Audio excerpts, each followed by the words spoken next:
د مرید د کامیابی دپاره یو اهم شرط دا دی چې دی به د خپل مرشد باره کې اعتقاد سم ساتي. که د ده اعتقاد برابر نه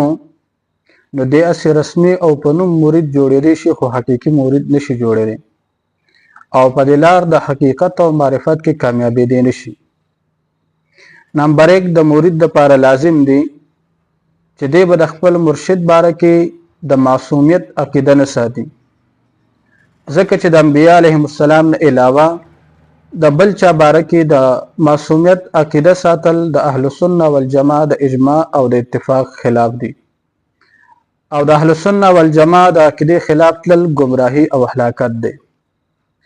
البته که معصوم په معنی د جایز العصمت سره واغستلی شي، نه په معنی د واجب العصمت سره، نو بیا جایز دی که څوک نسبت د معصوم یو ولی الله یا خپل پیر صاحب مبارک ته وکړي،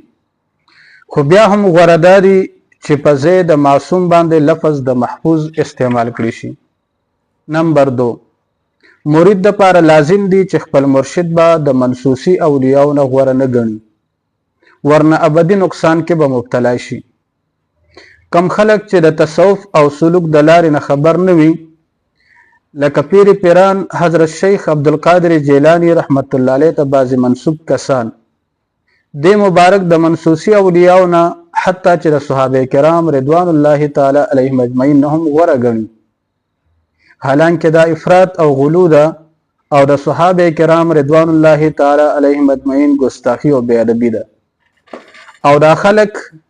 ابدي نقصان کې مبتلا هم دي چې د عقیدې د اهل السنت والجماعه د تصوف د حقیقت او معرفت